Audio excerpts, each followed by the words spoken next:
Seigneur, quand avons-nous vu avoir faim, avoir soif, être nus, étrangers, malades ou en prison, sans nous mettre à ton service?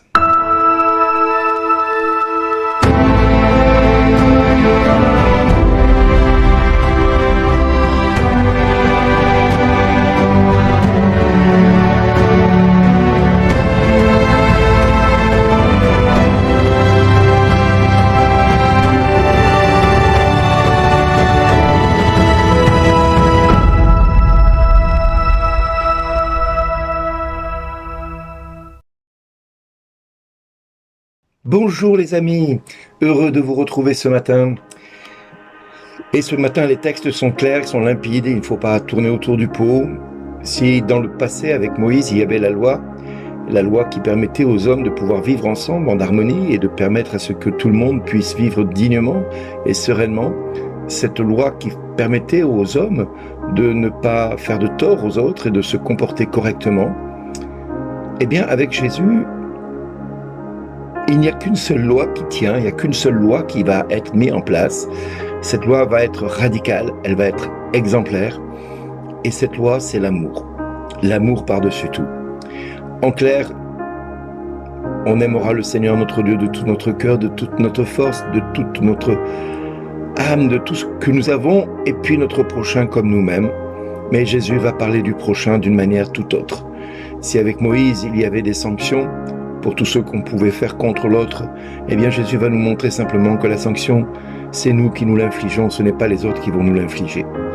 En effet, Jésus parle de faire du bien à ceux qui nous entourent, comme si c'était à lui qu'on le faisait. Alors, aujourd'hui, que devons-nous faire? Que devons-nous être pour être en harmonie et en paix, et surtout pouvoir être sûr de faire la volonté de Dieu? Eh bien, c'est tout ce que nous pouvons faire auprès des autres. Il faut toujours penser que c'est à Dieu que nous le faisons. Alors, tout ce que nous disons, tout ce que nous devons penser, tout ce que nous devons regarder, tout ce que nous devons vraiment être dans le quotidien, doit être inspiré par l'amour pour être sûr que dans l'éternité, Dieu ne nous comptera pas nos erreurs et nos péchés. Alors oui, il est vrai qu'à un moment donné, nous serons face à nos péchés, face à notre attitude, face à nos actes, et Dieu nous demandera des comptes de tout cela. Mais qu'importe, si tout au long de notre vie nous nous sommes comportés avec amour auprès de notre prochain, nous n'aurons rien à avoir, à rendre comme compte. Mais quelque part, je vais dire une chose un petit peu bateau, un petit peu simpliste, mais alors, ça veut dire que on peut faire tout ce qu'on veut puisqu'il n'y a plus de loi. Si, la loi, c'est l'amour. La loi, par excellence, c'est ce que Dieu veut que nous vivions. La loi, c'est ce que Dieu inspire nos actes et nos pensées, comme lui a vécu cela. Il n'y a pas de plus grand amour que de donner sa vie pour ceux qu'on aime. Et c'est à cela que nous serons jugés, c'est à l'amour qu'on aura les uns pour les autres. Pas au nombre de miracles que nous aurons accomplis, pas au nombre de paroles de Dieu que nous aurons apprises par cœur et que nous aurons pu citer à notre prochain pour qu'il se convertisse. Non, c'est à l'amour qu'on aura eu envers lui et envers elle. Le Seigneur va nous montrer notre vie, il va nous dire voilà, tu avais possibilité d'aimer l'autre et tu ne l'as pas fait. Mais que te reste-t-il? Que reste-t-il de tout cela? Que vas-tu faire maintenant pour que ta vie change? Que vas-tu faire pour que cette vie soit transformée? Eh bien, j'ai envie de dire qu'aujourd'hui, nous devons prier le Seigneur, qu'il nous accorde cette sagesse et ce discernement, pour que nous puissions agir avec amour, avec tendresse, et que nous cessions de nous comporter de manière malsaine envers notre prochain.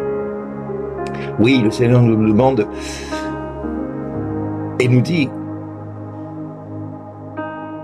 j'avais faim et vous m'avez pas donné à manger. J'avais soif et vous m'avez pas donné à boire.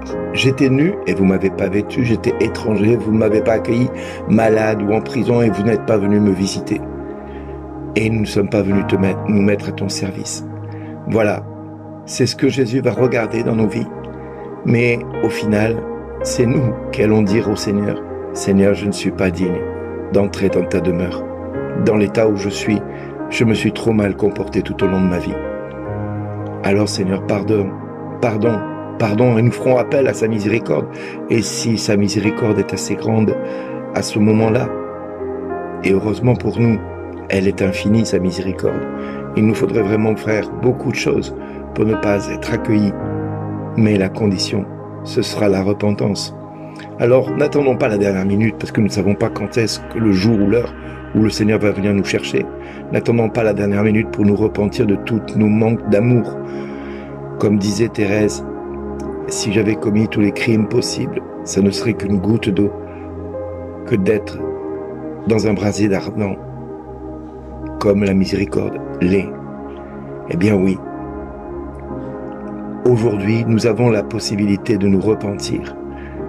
Aimer, c'est tout donner, se donner soi-même.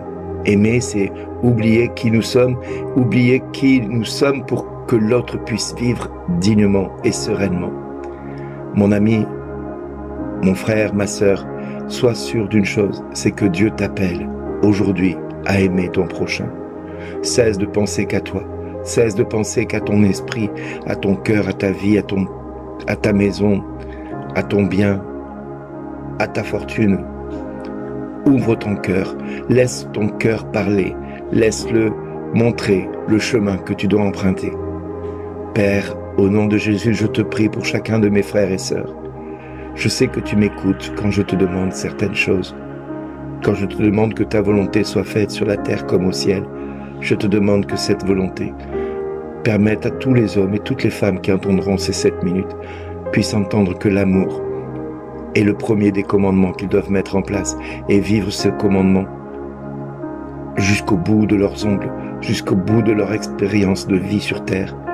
Oui, Père, je te demande vraiment que chacun et chacune d'entre nous ne restions pas sourds à ce commandement de l'amour, de veiller à ce que tous ceux que nous rencontrons au quotidien, nous ayons le souci, le cœur pour lui, le cœur pour l'accueillir, le cœur pour en prendre soin, pour le nourrir, pour lui donner à boire, afin qu'il ne manque de rien.